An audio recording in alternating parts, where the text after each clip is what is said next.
محمد ترکیبی از موسی و عیسی. گاه او را در صحنه‌های مرگبار جنگ می‌بینیم که از شمشیرش خون می‌چکد و پیشاپیش یارانش که برای کشتن یا کشته شدن بیقراری می‌کنند می‌تازد.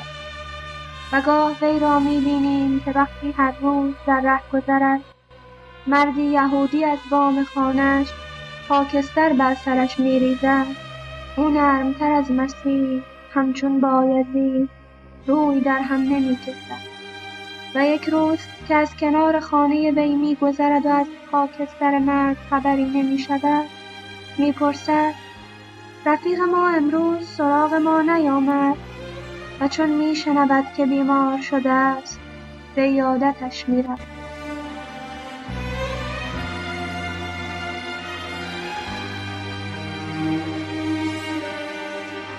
در اوج قدرت، در آن لحظه که سپاهیانش مکه را، شهری که 20 سال او و یارانش را شکنجه داده و آواره کرده، اشغال کردند، بر مسند قدرت اما در سیمای مهربان مسیح کنار کعبه می‌ایستد و در حالی که 10,000 شمشیر تشنه انتقام از قریش در اطرافش برق می‌زنند می‌پرسد ای قریش، فکر می‌کنید با شما چه خواهم کرد؟ آنگاه با آهنگی که از گذشت و مهربانی گرم شده است می‌گوید بروید، همگی آزادید.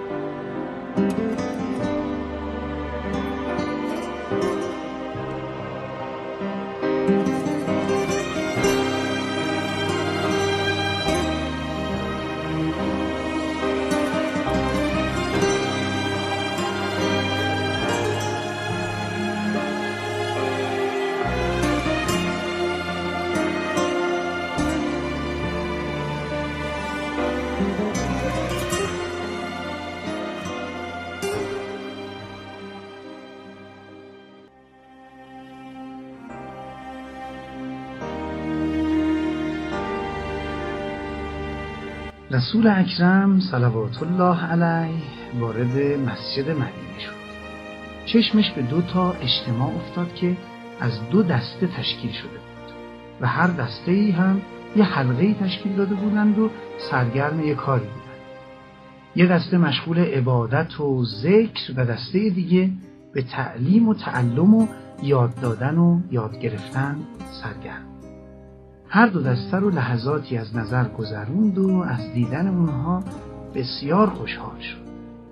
به کسایی که همراهش بودن رو کرد و فرمود این هر 2 دسته‌ای که می‌بینید دارن کار نیک میکنن و هر دوشون به خیر و سعادت مشغولن. بعد جمله دیگه ای فرمود که اما من برای تعلیم و دانا کردن فرستاده شدم.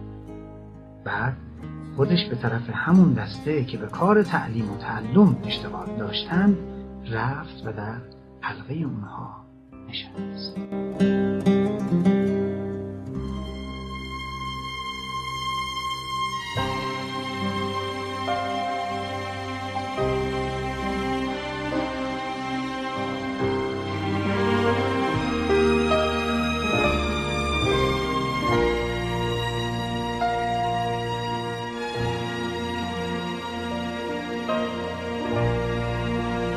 جوانای مسلمون سرگرم زورآزمایی و مسابقه وزنه‌برداری بودن. یه سنگ خیلی بزرگ اونجا بود و مقیاس قوت و مردانگی جوانا به شما.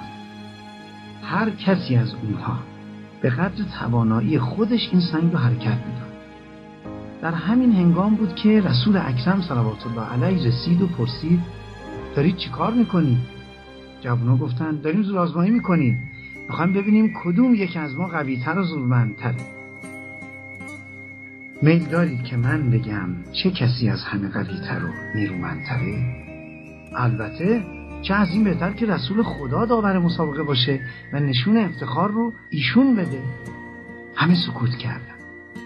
همه منتظر و نگران بودن که رسول اکرم صلوات الله علیه کدوم یکی از این جوانها رو به عنوان قهرمان واقعی معرفی میکنه. عده‌ای بودن که هر یک پیش خودشون فکر میکردن الان رسول خدا دست او رو میگیره و به عنوان قهرمان مسابقه معرفی میکنه.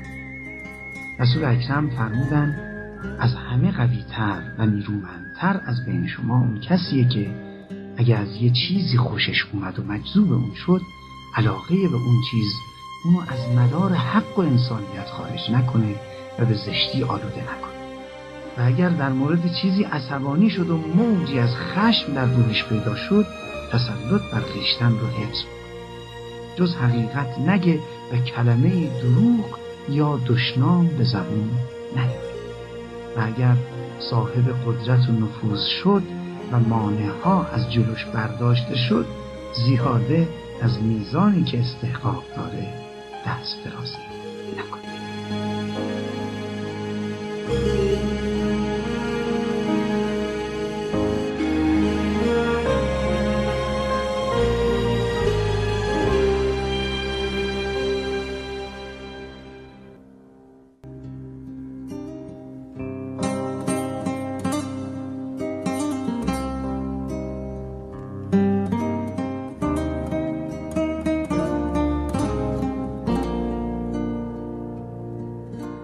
رسول اکرم صلی الله علیه و آله و سلم در یکی از مسافرت‌ها با اصحابش در سرزمینی خالی و بی آب و علف فرود اومدن.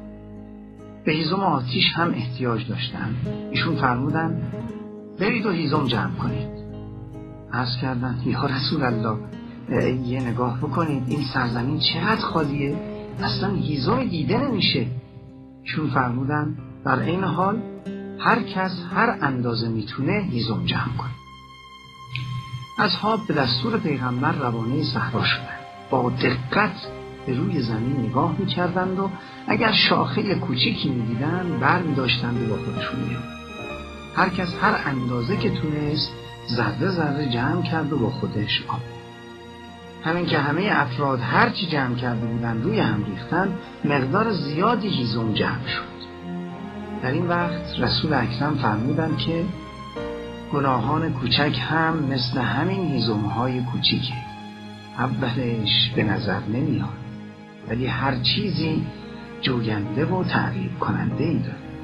همونطور که شما گشتید و تعقیب کردید اینقدر هیزم جمع شد، گناههای شما هم جمع میشه و یک روز میبینید از همون گناههای کوچیک که به چشم نمیومد انبوه عظیم جمع شد.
الصلاة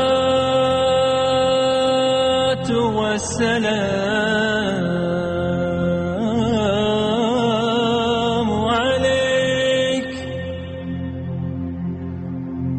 عليك يا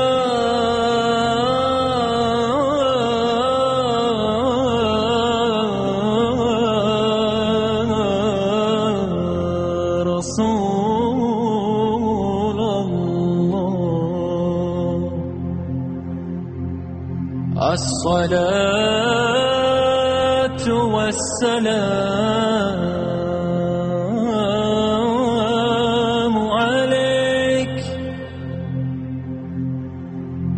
عليك يا